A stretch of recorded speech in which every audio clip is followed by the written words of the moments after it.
जय हिंद साथियों, मैं सुनील रोशन स्वागत करता हूं आपके अपने YouTube channel physical education arena में। योगा के हमने फर्स्ट पार्ट कंप्लीट कर दिया था। सेकंड पार्ट में हम लगभग 50 से 60 इंपॉर्टेंट क्वेश्चंस के ऊपर डिस्कस करने वाले हैं, ठीक है, जो कि बहुत इंपॉर्टेंट क्लास होने वाली है। आप सभी ने बोला था सर पार्ट सेकंड कब आएगा योगा का, तो लीजिए आ गया योगा का पार्ट सेकंड। बाकी क्लासेस भी आती रहेंगी, ठीक है। काफ़ी इंपॉर्टेंट क्वेश्चन होने वाले हैं यहाँ पर, तो जो भी साथी इस चैनल पर नए होंगे चैनल को सब्सक्राइब करके बेल आइकन ज़रूर दबाओ, ताकि ऐसी इन्फॉर्मेटिव वीडियो सबसे पहले आप तक पहुंचती रहे, ठीक है।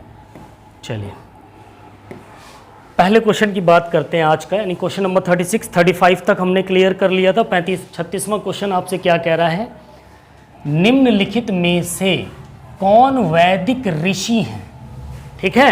Who among the following are Vedic rishis, इनमें से कौन कौन वैदिक ऋषि में आते हैं। अंगिरा, रमण महर्षि, अत्रि या महर्षि महेश योगी। चलिए ऑप्शंस आपके सामने फटाफट बताएंगे।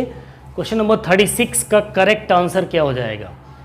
तो इसमें से अगर वैदिक ऋषि की बात करें तो अगर आप ऑप्शन ए और सी के साथ जाते हैं, अंगिरा और अत्रि, तो ये वैदिक ऋषि में आते हैं। ऑप्शन बी यहाँ पर आपका करेक्ट आंसर हो जाएगा, ठीक है।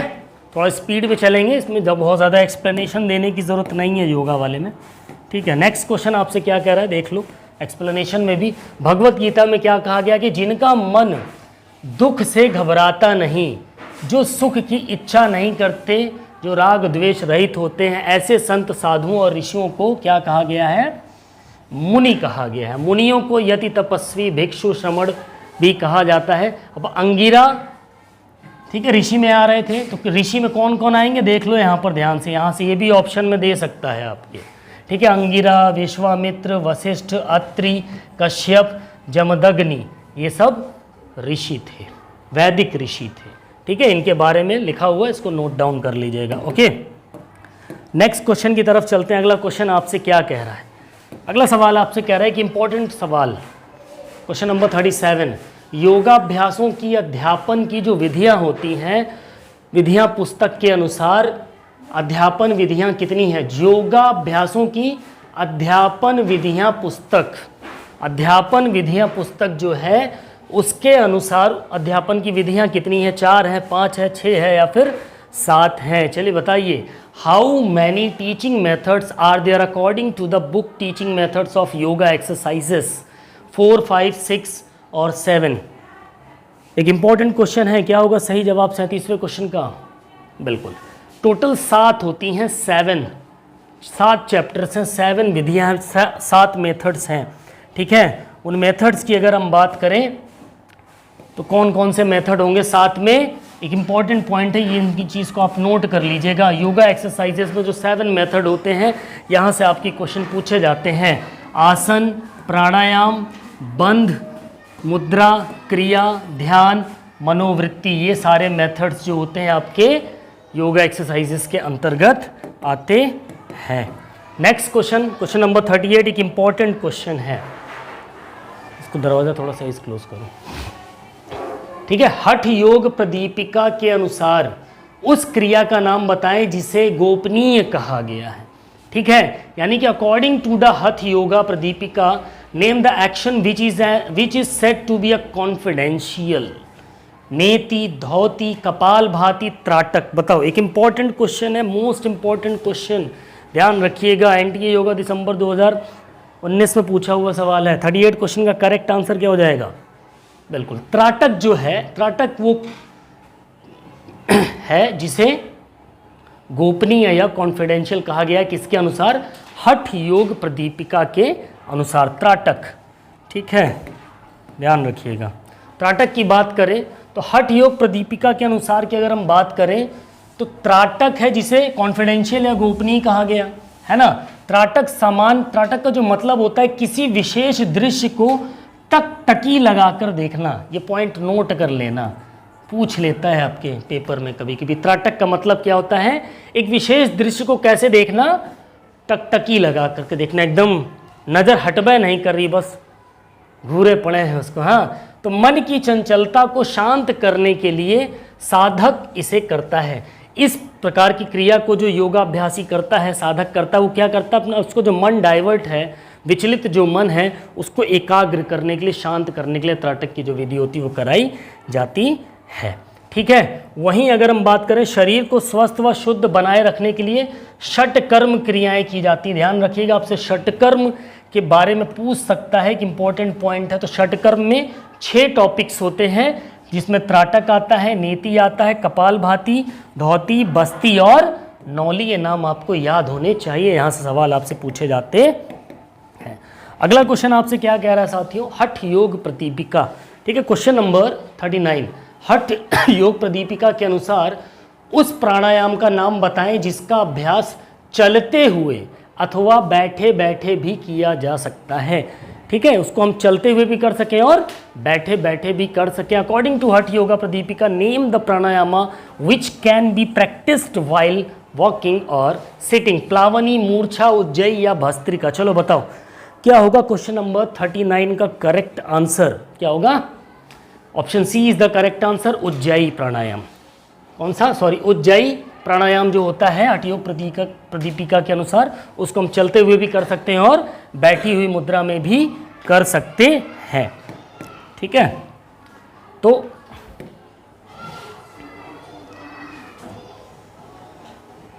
अब हठ योग चलते चलते बैठे बैठे तो कर सकते हैं। हठ योग प्रदीपिका के अनुसार मुंह बंद करके व्यक्ति को धीरे धीरे दोनों नासिकाओं से वायु को अंदर खींचना चाहिए। सांस खींचते समय इस प्रकार की ध्वनि उत्पन्न करनी चाहिए कि श्वास गले से सीने तक फील होनी चाहिए, महसूस होना चाहिए। कुंभक करने के बाद, अब कुंभक क्या होता है? कुंभक मतलब सांस को रोकना होता है। ठीक है, वायु को बाईं ओर नासिका धीरे धीरे छोड़ी जाती है। बलगम के कारण होने वाली गले की बीमारियों को क्या करता है? ये दूर करने का काम करता है। ठीक है, उज्जाई का अर्थ क्या होता है? जीतने वाला, अर्थात हम प्राणायाम से सांसों पर क्या प्राप्त कर रहे हैं? जीत प्राप्त कर रहे हैं, विजय प्राप्त कर रहे हैं, विक्ट्री प्राप्त कर रहे हैं। ओके, उज्जाई का मतलब ये हो जाएगा। नेक्स्ट क्वेश्चन आपसे क्या कह रहा है? एक इंपॉर्टेंट क्वेश्चन, क्वेश्चन नंबर 40, जांघों के अदा की ओर पैरों के दोनों तलवों को मोड़कर स्थिर अवस्था में शरीर को सीधा रखना क्या कहलाता है? ठीक है, keeping the body straight in a stable position by bending both the soles of feet towards the sides of the thighs is called पद्मासन, सिद्धासन, स्वस्तिकासन या फिर गोरक्षासन। क्वेश्चन नंबर 40 का करेक्ट आंसर क्या होगा? चलिए बताइए क्या होगा? बिल्कुल option C is the correct answer, Swastikasana. ठीक है, स्वस्तिकासन। चलो अगला क्वेश्चन आपसे क्या कह रहा है कि इंपॉर्टेंट क्वेश्चन, हठ प्रदीपिका के अनुसार नादानुसंधान की निष्पत्ति अवस्था में किसके नाद का स्फुरण होता है? यानी अकॉर्डिंग टू हठ Yoga Pradipika, in nishpatti stages of anusandhana whose sound is manifested, bheri, veena, mardal या फिर विमर्द। चलो बताओ किससे निकलता है वो साउंड? जो साउंड निकलता है, नाद का जो उच्चारण होता है, स्फुरण होता है नाद का, वो इन चारों में से किस में से निकलता है? तो क्या होगा क्वेश्चन नंबर 41 का करेक्ट आंसर? क्या होगा? वीणा से। ठीक है ना, सरस्वती माता क्या लेकर बैठी रहती? वीणा। गाना गाया ना, वरदे वीणा वादिनी वरदे। ऑप्शन बी यहाँ पर सही जाएगा। तो वीणा से किस प्रकार की आवाज निकलती है? नाद का स्फुरण होता है, नादानुसंधान। ठीक है, चलो अगला क्वेश्चन, घेरंड संहिता के अनुसार सप्त साधन प्रक्रियाओं में कौन सम्मिलित नहीं है? ठीक है, क्या? घेरंड संहिता के अनुसार प्रक्रियाओं में, सप्त साधन प्रक्रियाओं में कौन सम्मिलित नहीं है? मुद्रा, षटकर्म, प्रत्याहार, नियम। ठीक है, according to Gheranda Samhita which is not included in sapta sadhana process. चलिए बताइए, मुद्रा, षटकर्म, प्रत्याहार या फिर नियम, क्या होगा?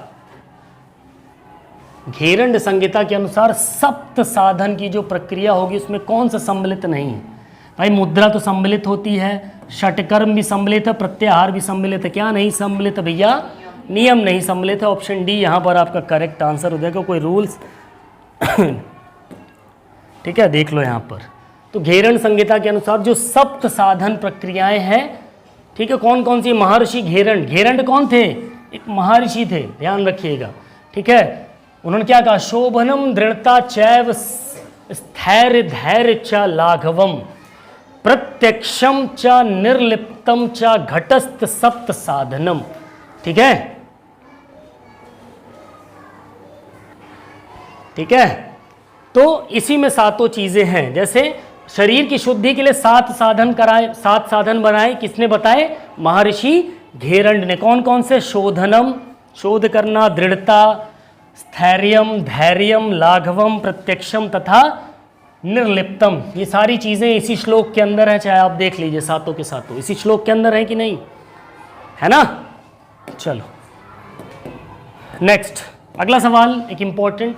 स्वामी सत्यानंद सरस्वती के अनुसार लघु शंख प्रक्षालन के अभ्यासों में तीसरे चरण में किस आसन का अभ्यास किया जाता है? According to Swami Satyananda Saraswati, which asana is practised in the third stage in the practice of laghu shanka प्रकाश प्रक्षालना, ठीक है, तिर्यक भुजंगासन, तिर्यक ताड़ासन, कटि चक्रासन या उदराकर्षणासन। चलिए बताइए, क्वेश्चन नंबर 43 का करेक्ट आंसर क्या होगा? बिल्कुल option C is the correct answer. कटि चक्र आसन का अभ्यास किया जाता है, ठीक है। तो स्वामी दयानंद सरस्वती के अनुसार जो लघु यानी कि जो रोज प्रक्षालन के अभ्यास के तीसरे चरण में कटि चक्रासन का अभ्यास किया जाता। कौन से चरण में? तीसरे चरण में। कौन से चरण में? तीसरे चरण में, ध्यान रखना है, ठीक है। कटि चक्रासन 2 शब्दों से मिलकर बना है, कटि और चक्र आसन, ठीक है। कटि का मतलब होता है कमर, कटि का मतलब क्या होता है भैया? कमर। और चक्र का अर्थ क्या होता है? पहिया। अर्थात इस आसन में कमर को दाईं ओर और बाईं ओर मरोड़ना अर्थात घुमाना होता है। ऐसा करते समय कमर पहिए की तरह क्या होती है? घूम जाती है, इसलिए इसका नाम क्या रख दिया गया भाई साहब? चक्रासन, कटि चक्र आसन, ठीक है। इसमें वजन कम करने, इसको किस लिए किया जाता है? आपका वेट लॉस करने के लिए, वजन कम करने के लिए किया जाता है ना। और किस लिए किया जाता है? कमर को पतला करने के लिए किया जाता है, ठीक है। छाती को चौड़ा करने के लिए, आपके चेस्ट को चौड़ा करने के लिए, पसलियों और कंधों को स्ट्रॉन्ग करने के लिए हम कटि चक्र आसन का इस्तेमाल कर सकते हैं। क्लियर हुआ? चलो अगला क्वेश्चन, एक इंपॉर्टेंट क्वेश्चन, क्वेश्चन नंबर 44। 5 उप प्राण, बहुत ही इंपॉर्टेंट क्वेश्चन है, एग्जाम में पूछा जाएगा साथियों। 5 उप प्राण में डकार द्वारा कौन सी प्राण उदरीय दबाव को हल्का करती है? डकार के द्वारा, आपके उदर यानी जो पेट होता है उसके दबाव को क्या करती है? हल्का करती है। विच ऑफ द 5 उप prawns relieves abdominal pressure by balancing, ठीक है। धनंजय, कूर्म, नाग या फिर देवदत्त। चलो बताओ, क्वेश्चन नंबर 44 का करेक्ट आंसर क्या हो जाएगा भाई साहब? कौन बताया? नाग। वेरी गुड, सही जवाब, ऑप्शन सी नाग, स्नेक। और क्या बोलते हैं इसको? फेटार, फिस फिस करता रहता है ना, ठीक है। चल देख लो, जो 5 उप प्राण से डकार के द्वारा नाग प्राण, नाग क्या है? एक प्रकार की प्राण का नाम है, ठीक है। उदरीय दबाव को हल्का कर देती है, आपके जो एब्डोमिनल में पेट में जो दबाव होता है उसको हल्का कर देती है, प्रेशर को। हमारा शरीर जिस तत्व के कारण जीवित रहता है उसे ही प्राण बोलते हैं, ऑक्सीजन। प्राण किसको कहा गया है? जो ऑक्सीजन हम लेते छोड़ते हैं। शरीर के बलवान निरोग होने पर ही भौतिक आध्यात्मिक लक्ष्यों की प्राप्ति की जा सकती है। प्राणों की रक्षा के लिए करनी चाहिए, बिल्कुल सही बात है, ठीक है।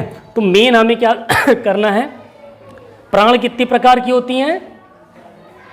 मुख्यतः जो प्राण होगी 5 प्रकार के, प्राण, अपान, समान, उदान और व्यान, ठीक है। इनके नाम याद रखना, ठीक। ये प्राण हैं, प्राण के प्रकार हैं, उप प्राण नहीं, ठीक है। क्लियर हुआ? चलो अगला क्वेश्चन क्या? अच्छा भी है, हाँ, उप प्राण भी देख लो। ये उपप्राण के नाम है 5। पीछे जो हमने देखा वो क्या थे, प्राण थी, अब ये जो 5 नाम है ये क्या है, उपप्राण है। नाग, कूर्म, फिर कृकल, देवदंत, धनंजय, ये सब क्या है, उपप्राण के नाम हैं। ठीक है, इनको नोट कर लीजिएगा, इंपॉर्टेंट है, 1 सेकेंड। ठीक, चलो अगला क्वेश्चन क्या कह रहा है आपसे, एक इंपॉर्टेंट क्वेश्चन है, व्योम पंचक का वर्णन किस ग्रंथ में किया गया। जो व्योम पंचक हैं उनका वर्णन आखिर किस ग्रंथ में किया गया है। हठ प्रदीपिका, घेरण संहिता, सिद्धि सिद्धांत पद्धति या पातांजल योग दर्शन। चलो बताओ, क्वेश्चन नंबर 45 का करेक्ट आंसर क्या होगा, क्या होई, option C is the correct answer, Siddhi Siddhanta Paddhati. ठीक है, इन which book has Vyom Panchak been described, that is सिद्धि सिद्धांत मेथड और पद्धति। ओके, सिद्धि सिद्धांत पद्धति की अगर हम बात करें तो ये मेनली आपके 6 विषयों पर इसमें अध्ययन किया जाता है। इनके नाम भी आपको ध्यान में रखने हैं। पिंड की उत्पत्ति, पिंड विचार, पिंड ज्ञान, पिंड के आधार, पिंड पद का समस्त भाव, अवधूत योगी के लक्षण, अधिकारी एवं अनाधिकारी शिष्य। ठीक है, और किसमें वर्णन किया गया है, सिद्धि सिद्धांत पद्धति में व्योम पंचक का वर्णन किया जाता है, इस ग्रंथ में किया गया है। इसका मतलब क्या होता है चलो इसको पढ़ लीजिएगा आप, क्लियर हो जाएगा, समाधि में जाना वगैरह होता है। नेक्स्ट क्वेश्चन एक इंपॉर्टेंट है, क्या कह रहा है भाइयों, ये सवाल आपसे कह रहा है, सिद्धि सिद्धांत पद्धति में सद्गुरु के विषय में किस अध्याय में चर्चा की गई है। ठीक है, पहले, तीसरे, चौथे या 5वें, चलो बताओ किस अध्याय में चर्चा की गई है। तो किस अध्याय में चर्चा की गई है, पंचम यानी 5वें अध्याय में चर्चा की गई है। कौन से अध्याय में, पंचम, 5वें।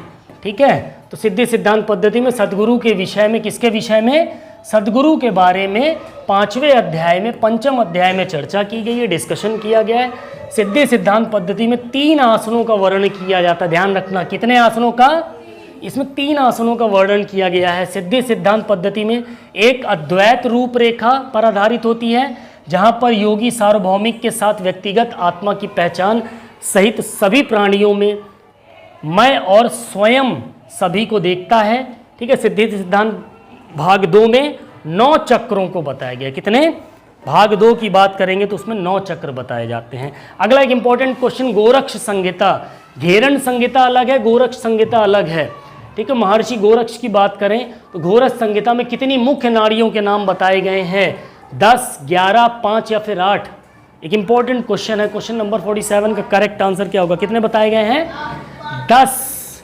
कितने बताए गए हैं, 10 बताए गए हैं। ठीक है, 10, 10, option A is the correct answer. कौन कौन से हैं देख लो।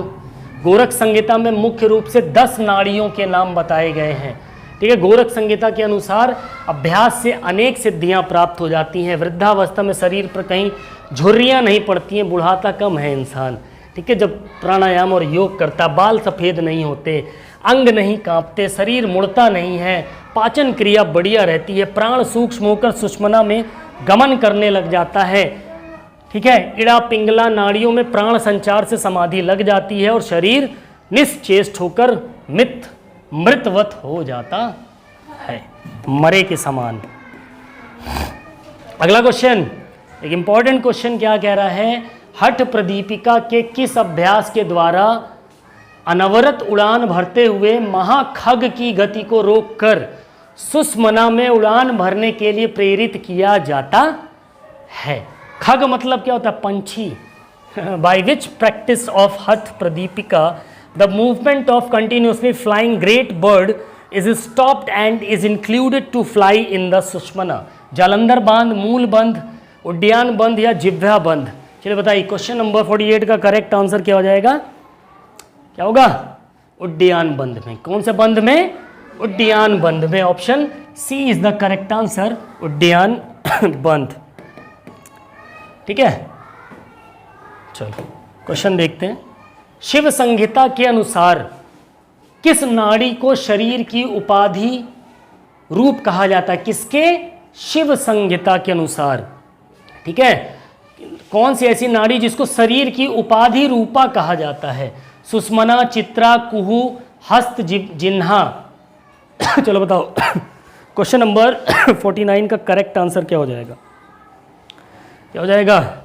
ऑप्शन बी, चित्रा को इसको कहा जाता है, चित्रा को। ठीक है, क्यों हंसे तुम लोग? है शिव संहिता के अनुसार चित्रा नाड़ी, चित्रा क्या है? एक नाड़ी है शिव संहिता के अनुसार, इसको शरीर की उपाधि रूप कहा जाता है। शिव संहिता के अनुसार 10 प्राणी विहीन प्रधान नाड़ियां हैं। कितनी? 10 प्राण विहीन, मतलब उसके अंदर प्राण नहीं होते। ठीक है, इडा, पिंगला, सुषमना, गांधारी, हस्त, जिह्वा, पूषा, यशस्वनी, कुहू, अलंबुषा तथा शंखिनी, ये मुख्य नाड़ियों के नाम हैं। कौन से? शिव संहिता में ये 10 नाम आपको रिमेंबर होने चाहिए। चलो अगला सवाल आपसे क्या कह रहा है साथियों? कि इंपॉर्टेंट क्वेश्चन, घेरंड संहिता के अनुसार शांभवी मुद्रा में प्राप्ति होती, काहे की प्राप्ति होती भैया? नाद योग, लय योग, ध्यान योग या रसानंद योग? चलो बताओ, एक important question, question number 50, correct answer क्या होगा? According to the Gheranda Samhita the Shambhavi mudra achieves लय योगा। क्या अचीव करती है? नहीं, ध्यान योग अचीव करती। क्या? ध्यान योग। ऑप्शन सी आपका यहां पर करेक्ट आंसर हो जाएगा, बातें नहीं।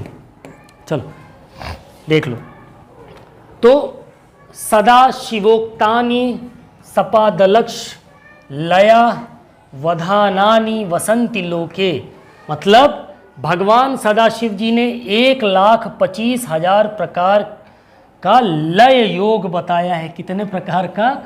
1,25,000 का, इस श्लोक के अनुसार।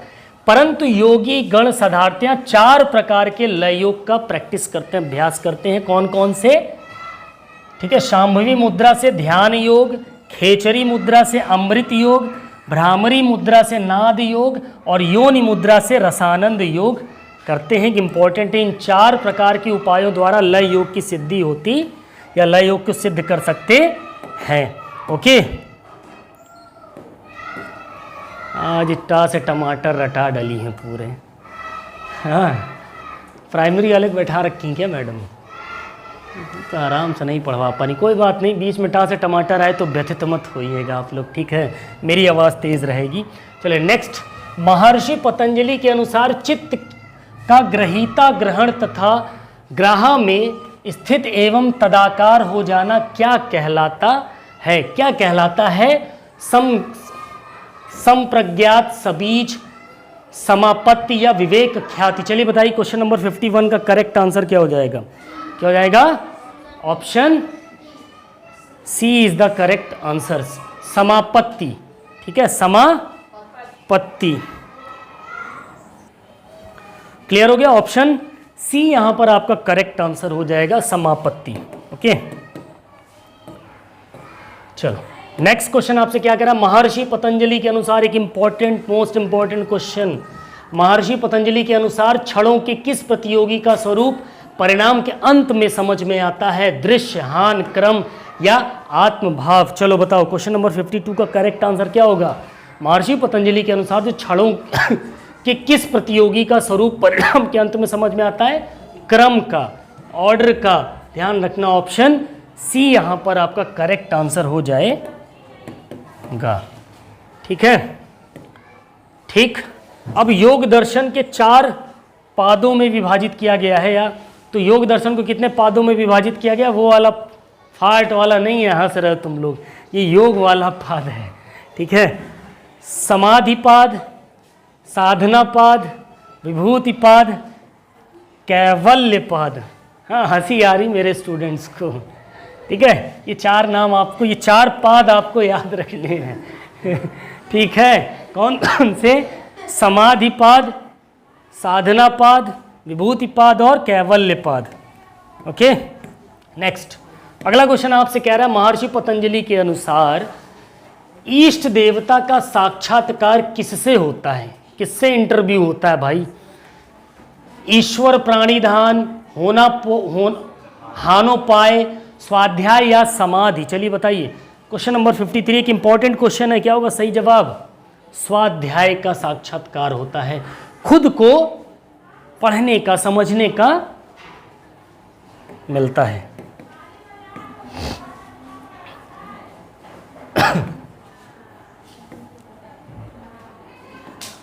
चलो क्वेश्चन नंबर 54 तज्जः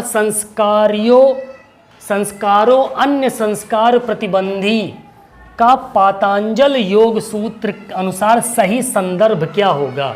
समाधिपाद बटे 50, विभूतिपाद बटे 51, साधना पाद बटे 50 या कैवल्य पाद बटे 29? चलो बताओ कौन सा पाद होगा इसमें? 54 में समाधिपाद बटे 50, ठीक है।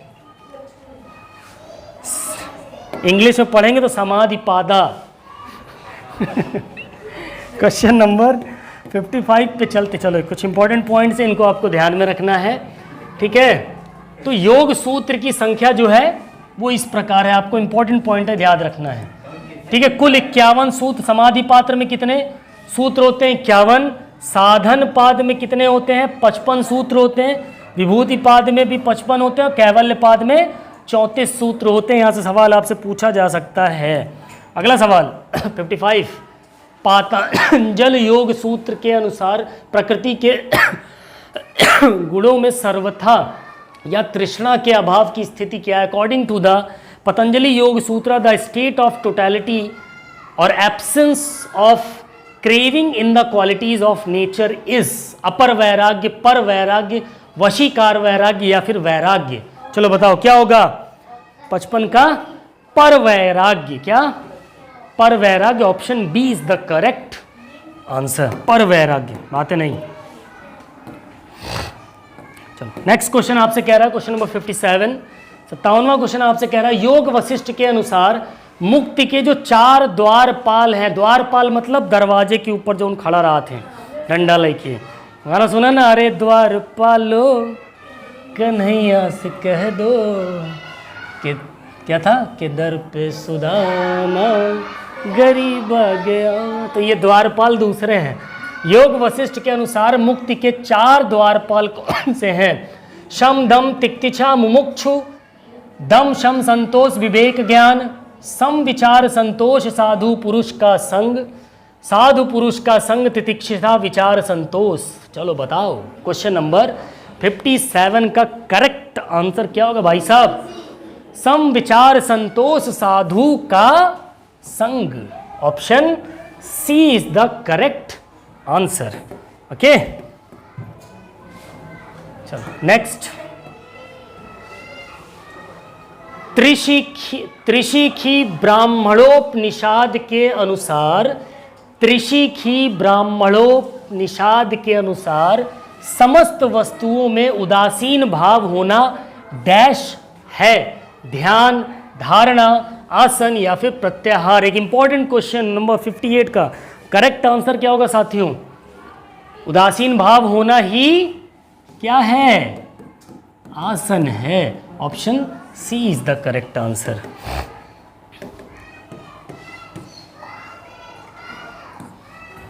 चलो नेक्स्ट।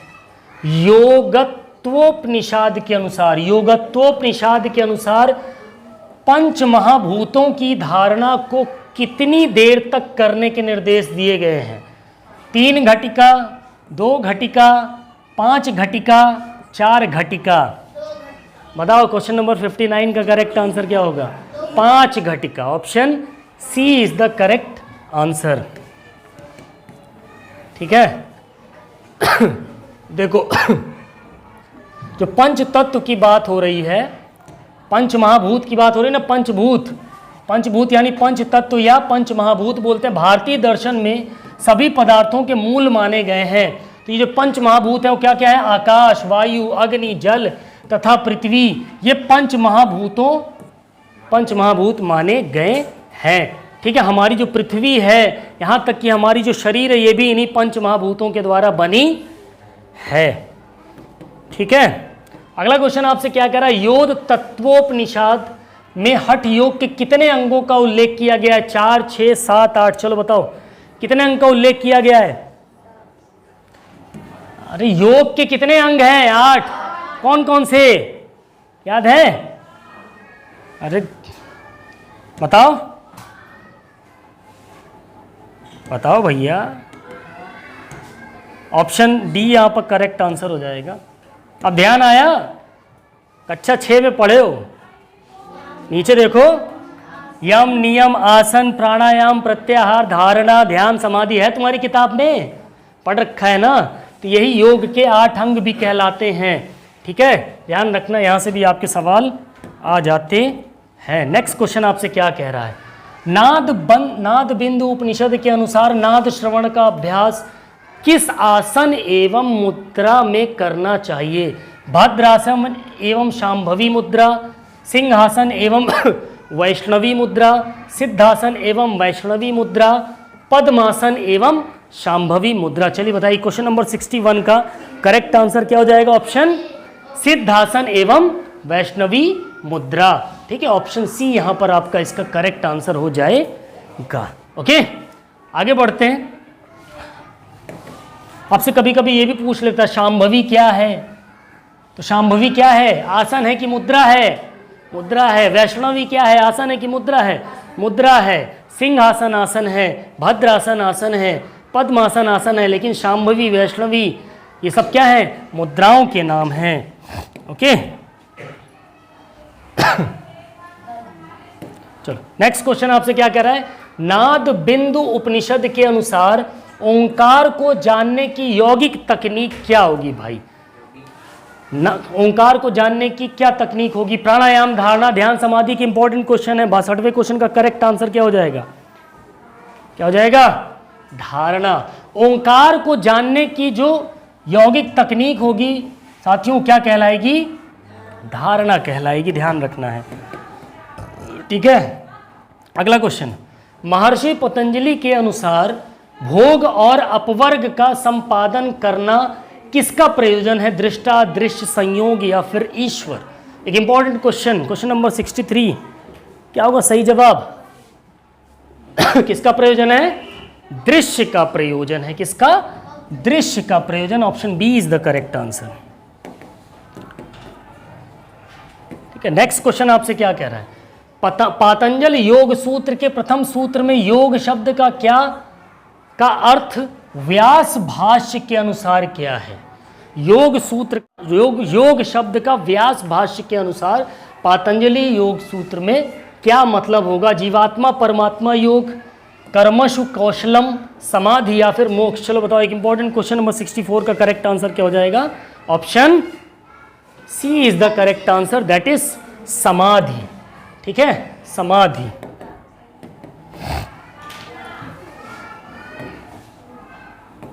नेक्स्ट कुछ इंपॉर्टेंट क्वेश्चन आ जाते हैं। चलो, सूची, मैच ऑफ द फॉलोइंग। ठीक है, योग एक तरफ यौगिक सूक्ष्म आयाम, भावातीत ध्यान, सविता की ध्यान धारणा, चक्री ध्यान, योग निद्रा, इनके सही टर्म्स हमें मैच करने हैं। तो क्या होगा? पहले का यौगिक सूक्ष्म व्यायाम का क्या होगा सही? स्वामी धीरेन्द्र ब्रह्मचारी के द्वारा दिया गया। ठीक है, फिर भावातीत ध्यान महर्षि योगी महेश योगी के द्वारा। ओके, फिर सविता की ध्यान धारणा देव संस्कृति विश्वविद्यालय के द्वारा, और डी का क्या हो जाएगा? चौथा एस व्यासा द्वारा योग निद्रा बिहार योग विद्यालय। ऑप्शन सी यहाँ पर आपका करेक्ट आंसर हो जाएगा। करेक्टली मैच्ड आप यहाँ पर देख लो, सामने सामने क्लियर कट आपको विजिबल हो जाएगा। ये सही मिलान है इसका। ठीक है, ये आपको ध्यान में रखना है। ठीक है, नेक्स्ट क्वेश्चन की बात करें। अगला क्वेश्चन आपसे क्या कह रहा है? सेम चीज, पंच महाभूत दिए हुए हैं यहाँ पर, अभी बताया था ना पंच महाभूत जो होते हैं। फिर अब उनका कौन कौन से भगवान से मैच करता है? चलो, कौन सा पंच तत्व का भाग किस भगवान से मैच करता है? एक इंपॉर्टेंट क्वेश्चन है, क्वेश्चन नंबर 78। 78। चलो बताओ। पहले का पृथ्वी, पृथ्वी आपका जो मैच करेगी,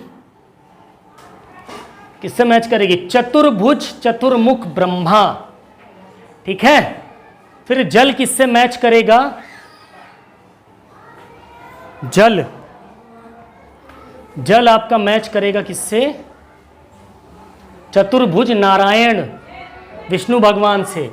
अग्नि किससे मैच करेगी? भगवान रुद्र से। वायु विश्व तोमुख से, और आकाश सदा शिव से। Option B is the correct answer. ध्यान रखने हैं आपको ये चीज, इंपॉर्टेंट पॉइंट है ये। यहां पर क्लियर साफ साफ मैच है सामने सामने, ठीक है। पृथ्वी आपका चतुर्भुज चतुर्मुख ब्रह्मा, जल आपका नारायण, अग्नि आपका रुद्र, वायु आपका विश्व तोमुख, और आकाश आपका सदा शिव। इंपॉर्टेंट पॉइंट है, यहां सवाल आ सकता है। नेक्स्ट क्वेश्चन, अगला सवाल 79, मैच ऑफ द फॉलोइंग। चलो आ जाओ, ठीक है। ततो द्वंद्वा निभातः धारणासु च योग्यता मन से, ये श्लोक के पार्ट्स हैं। अब उनको आपको मैच करना है प्राणायाम यम नियम, जो योग के अंग है ना 8, उन 8 अंगों में से 5 अंग दे रखे, उन अंग में से इसमें से कौन सी चीज होगी वो आपको मैच करना है। क्वेश्चन नंबर 79 का करेक्ट आंसर बताओ। चलो क्या होगा? पहले का आसन, आसन क्या होता है? तदो द्वंद्वा निभातः, ठीक है। तदो द्वंद्व निभातः, ठीक। फिर बी का आपका हो जाएगा कौन सा? प्राणायाम हो जाएगा, ठीक है। ततः सी का आपका क्या हो जाएगा? 5वां हो जाएगा प्रत्याहार, और डी का आपका 3रा हो जाएगा नियम, और इसका आपका दूसरा हो जाएगा। ऑप्शन ए आपका यहाँ पर, सॉरी डी आपका यहाँ पर सही हो जाएगा। कौन सा? डी सही हो जाएगा, ठीक है। करेक्टली मैच्ड यहाँ पर आपको दे रखा है, ये सही सही मैच्ड है, ठीक है, आमने सामने। इनको आप नोट कर लेंगे, इंपॉर्टेंट पॉइंट है, यहाँ से सवाल अक्सर आपसे पूछे जाते हैं इन पॉइंट से, ठीक है। नेक्स्ट क्वेश्चन की बात करें, again match of the following, ठीक है। श्याम नारायण, श्याम चरण लाहिड़ी कृष्णाचार्य, महर्षि महेश योगी, श्री राम शर्मा आचार्य, इन्होंने कौन कौन से योग में काम किया ये आपको बताना है भैया, ठीक है। चलो बताओ, एक इंपॉर्टेंट क्वेश्चन है। 80वें क्वेश्चन का करेक्ट आंसर क्या हो जाएगा? Option A is the correct answer, यानी पहले का चौथा, बी का तीसरा, सी का दूसरा, डी का पहला। सही मैच की बात करें तो यहाँ पर आप देख लो, ठीक है। श्यामचरण लाहिड़ी क्रिया योग, कृष्णाभाचार्य विन्यास योग, महर्षि महेश योगी भावातीत ध्यान, राम शर्मा आचार्य प्रज्ञा योग, ठीक है। अगला क्वेश्चन 83, निम्नलिखित योगियों को उनके जन्म के अनुसार आरोही क्रम में व्यवस्थित करना है। अब जन्म के अनुसार कौन सबसे छोटा है, फिर उससे बड़ा कौन है, फिर उससे बड़ा कौन है, फिर उससे सबसे बड़ा कौन है, वो सेट करना है हमको। चलो बताओ 83 का करेक्ट आंसर क्या हो जाएगा? Option C is the correct answer, ठीक है। बी ए सी डी, तो नंबर 1 पे कौन सा आएगा? बी। नंबर 2 पे कौन आएगा? ए। नंबर 3 पे कौन आएगा भैया? डी। और नंबर 4 पे कौन आएगा? सी, ठीक है। देख लेते हैं, ये देखो, ठीक है, ये इनका सही क्रम है। पहले कौन पैदा हुए? महर्षि दयानंद सरस्वती। कब पैदा हुए? 12 फरवरी 1824 में। स्वामी, उसके बाद कौन पैदा हुए? स्वामी विवेकानंद। कब पैदा हुए? 12 जनवरी 1863 में। इन सब का योग में बहुत महत्व योगदान है। महर्षि महेश योगी 12 जनवरी 1981। 3 की डेट देख रहे हो? तीनों किस दिन पैदा हुए? एक ही दिन, 12 जनवरी, सिर्फ डिफरेंस है इनके ईयर्स। स्वामी शिवानंद 8 सितंबर 1887। ध्यान रखना, इंपॉर्टेंट पॉइंट है ये। अगला सवाल, अगेन हठ प्रदीपिका के अनुसार एक योगाभ्यासी के लिए कौन से आहार द्रव्य निषिद्ध हैं? निषिद्ध हैं। तिल, यव, ससर्प, शुंठी। चलो बताओ। 84 का करेक्ट आंसर क्या हो जाएगा? तिल। क्या? तिल देखा ना, काला तिल, सफेद तिल, चेहरे वाला नहीं, खाने वाला तिल। तिल का लड्डू खाया है ना? ठीक है। अगला सवाल, विबंध में कौन से आसन निषिद्ध होते हैं? जो विबंध होता है उसमें कौन से आसन निषिद्ध होते हैं, मना होते हैं? त्रिकोणासन, कुकुटासन, पादहस्तासन, सर्वांगासन। चलो बताओ, 85 का करेक्ट आंसर क्या हो जाएगा भाई साहब? B is the correct answer. A और सी यानी त्रिकोणासन और पादहस्तासन निषिद्ध, दोनों निषिद्ध होते हैं। ठीक है। अब देखो, विबंध की स्थिति में चिकित्सा योग से कुछ आसन का सुझाव दिया जा सकता है जो फायदा करते हैं, जैसे सूर्य नमस्कार, पवन मुक्तासन और भुजंग आसन। और निषिद्ध जो होते हैं वो कौन कौन से? त्रिकोणासन और पादहस्तासन। ओके। अगला सवाल, निम्नलिखित में कौन से योगाभ्यास अवसाद से सकारात्मक प्रभाव नहीं डालते? मतलब वो कौन से योगाभ्यास हैं जो अवसाद में पॉजिटिव रिस्पॉन्स नहीं देते हैं? बताओ। भस्त्रिका प्राणायाम, शवासन, कपालभाति, भ्रामरी प्राणायाम। क्वेश्चन नंबर 86 का करेक्ट आंसर क्या हो जाएगा? बी और डी, ये दोनों है जो प्रभाव, सकारात्मक प्रभाव नहीं डालते, यानी बी और डी किसमें? ऑप्शन ए में है। ठीक है। अगला सवाल, चलो, घेरंड संहिता के अनुसार कौन से षटकर्म दिव्य दृष्टि प्रदान करते हैं? चलो बताओ, इनमें से कौन से षटकर्म हैं जो दिव्य दृष्टि प्रदान कर देते हैं, मन बंद करके भी देख सकते हो? नेति, त्राटक, कपालभाति, लौलिकी। बताओ क्या होगा? लौलिकी नहीं, नेति और त्राटक, ये दोनों ही दिव्य दृष्टि प्रदान करने का काम करते हैं। ठीक है। चलो, क्वेश्चन नंबर 91 रीड करेंगे मन में। 91वां क्वेश्चन आपसे क्या कह रहा है? 91, हाँ, क्या कह रहा है? निम्नलिखित में से किन आसनों को शिव संहिता में उल्लेख नहीं किया गया? बताओ, शिव संहिता में किस आसन का उल्लेख नहीं किया गया? बताओ।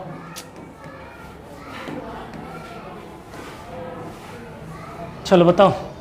सिद्धासन, उग्रासन, भद्रासन, मुक्तासन, इनमें से कौन से वो दो हैं जिनका उल्लेख शिव संहिता में नहीं किया गया है? किनका किनका? भद्रासन का और मुक्तासन का। बाकी सिद्धासन और उग्रासन का किया गया है। तो ऑप्शन सी और D, option C is the correct answer. ठीक है। अगला, ठीक, चलो अगला सवाल। घेरंड संहिता के अनुसार नाड़ी शुद्धि के कितने प्रकार होते हैं? अभी बताया था पीछे, समनु, निर्मनु, सगर्भ, निर्गभ। चलो बताओ, इनमें से कौन से नाड़ी शुद्धि के प्रकार है घेरंड संहिता के अनुसार? 92वें क्वेश्चन का आंसर क्या होगा? समनु और निर्मनु। Option A is the correct answer. ठीक है, बातें नहीं।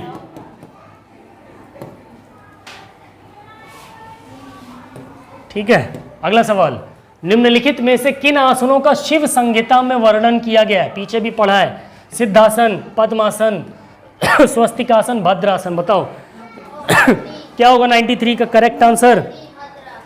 ए, बी और सी। सिद्धासन का भी किया गया, पद्मासन का भी किया गया, स्वस्तिकासन का भी किया गया है। ऑप्शन बी यहां पर आपका करेक्ट आंसर हो जाएगा। Okay, option B. नेक्स्ट, ठीक है, शिव संहिता में निम्नलिखित आसनों का वर्णन किया गया, कौन कौन से? सिद्धासन, कहाँ गया यार, आगे निकल आए क्या? ये सिद्धासन, पद्मासन और स्वस्तिकासन का। अगला सवाल, श्रीमद् भगवत गीता के अनुसार योग शब्द का अर्थ क्या है? एक बहुत इंपॉर्टेंट क्वेश्चन है, अक्सर पूछ लिया जाता है। समाधि, कर्म सुकौशलम, जीव परमात्मा योग या समत्व भाव। चलो बताओ, क्वेश्चन नंबर 94 का करेक्ट आंसर क्या हो जाएगा? कर्म सुकौशलम। भगवत गीता के अनुसार योग शब्द का मतलब क्या होगा? कर्म सुकौशलम। क्या? कर्म, स्किल्स इन एक्शन। आपके जो कर्म हैं वही आपकी क्रिया में होने चाहिए। नेक्स्ट, ठीक है, चलो अगला सवाल। मुंडकोपनिषद के अनुसार हृदय ग्रंथियों के छेदन का परिणाम होता है। आपकी जो हार्ट ग्लैंड्स होती है उनमें छेद हो जाता है, तो उसका परिणाम क्या है? अगर हृदय की ग्रंथियों में छेदन हो जाए, ठीक है, छेद हो जाए, तो उसका मतलब क्या, उसका रिजल्ट क्या निकला? समाधि प्राप्त हो गई, सभी संशयों का निवारण करता है, सभी पूर्व कर्मों को समूल समाप्त करता है, या समृद्धता प्राप्त होती। चलो बताओ सही विकल्प क्या होगा? 95वें क्वेश्चन का सही आंसर होगा बी और सी। सभी संशयों का निवारण हो जाता है, जितने भी आपके डाउट्स होते हैं वो क्या हो जाते हैं? क्लियर हो जाते हैं, सभी पूर्व कर्मों का समूल समाप्त हो जाता है। ऑप्शन बी और सी, ऑप्शन बी यहाँ पर आपका करेक्ट आंसर हो जाएगा। अगला 96 क्वेश्चन, बस 2-4 क्वेश्चन और हैं, फटाफट से क्लियर करते हैं। 96 क्वेश्चन क्या कह रहा है आपसे? योग तत्वोपनिषद में नाड़ी शोधन के लिए प्राणायाम अभ्यास हेतु क्या क्या निर्देश दिए गए हैं? प्रतिदिन 4 बार, प्रतिदिन 3 बार करें, 3 महीने तक करें, या 4 महीने तक करें? चलो बताओ, क्वेश्चन नंबर 96 का करेक्ट आंसर क्या हो जाएगा? प्रतिदिन 4 बार करें और 3 महीने तक करें। रोज करें 4 बार और कितने महीने तक? 3 महीने तक, यानी ए और सी यहां पर आपका करेक्ट आंसर हो जाएगा। अगला, चतुर्योग मंत्र लय हठ और राज। ध्यान रखना ये चतुर्योग हैं, यहां से भी सवाल पूछता, चतुर्योग हैं ये, मंत्र लय हठ और राज, ये चतुर्योग हैं। इसका वर्णन किसमें किया गया है? त्रिशिखी ब्राह्मण उपनिषद में, योग तत्व उपनिषद में, योग राज उपनिषद में, नाद बिंदु उपनिषद में। चलो बताओ 97 का करेक्ट आंसर क्या हो जाएगा? Option D is the correct answer, B और सी। ठीक है, योग राज उपनिषद और योग तत्व उपनिषद में। ठीक है, 97 हो गया। चलो 98 क्वेश्चन क्या कह रहा है? निम्नलिखित में से कौन सा आसन संतुलनात्मक नहीं, यानी बैलेंसिंग नहीं है, बैलेंस नहीं हो सकता है, ऐसे आसन में गिरने के चांस रहते हैं? वृक्षासन, ताड़ासन, गरुड़ासन, एक पाद स्कंधासन। चलो बताओ, क्वेश्चन नंबर 98 का करेक्ट आंसर एक पाद स्कंधासन, एक पाद स्कंधासन। ठीक है, ये डिसबैलेंसिंग होता है, इसमें बैलेंस नहीं बन पाता है, बातें नहीं है। ठीक है, नेक्स्ट क्वेश्चन क्या कह रहा है? दुख दौर्मनस्य अंग में जयत्व श्वास प्रश्वास विक्षेप सह भुवः। यह पतंजलि योग सूत्र किसके लक्षणों के बारे में बतला रहा है? प्राणिक शरीर, भौतिक शरीर, कारण शरीर, या सूक्ष्म शरीर? चलो बताओ, कौन से शरीर के बारे में बता रहा है? हमारे भौतिक शरीर के बारे में, हमारा शरीर जैसा है उसके बारे में बता रहा है। ठीक है, चलो 100वां क्वेश्चन, आप योग कक्षा के आयोजन के लिए सर्वप्रथम क्या करते हैं? योग की क्लास आपको लेनी है तो उसके आयोजन के लिए क्या करते हैं? चलो बताओ, क्या करते हैं? परिचय करते हैं, प्रदर्शन करते हैं, परिवेश का निर्माण, या अभ्यास का विश्लेषण? 100वें क्वेश्चन का करेक्ट आंसर क्या हो जाएगा? परिवेश का निर्माण। पहले तो हमें माहौल बनाना पड़ेगा ना योगा की क्लास लेने के लिए। ठीक है, ऑप्शन सी यहां पर करेक्ट हो जाएगा। चलो अगला 101वां क्वेश्चन, एक योगाभ्यासी को मिताहार करते समय उदर का कितना भाग रिक्त रखना चाहिए? पेट कितना खाली रखना चाहिए? 1/3 भाग, 1/4 भाग, आधा भाग, या 2/3 भाग? वेरी गुड, 1/4 भाग सही बता दिया। ठीक है, कितना खाली रखना चाहिए? 1/4 भाग। 102वां क्वेश्चन, मंद और गरु गुणयुक्त आहार किस प्रकृति के व्यक्तियों के लिए निषिद्ध है? वातज प्रकृति, पित्तज प्रकृति, कफज प्रकृति, वातज पित्तज प्रकृति। 102वां क्वेश्चन का करेक्ट आंसर क्या होगा?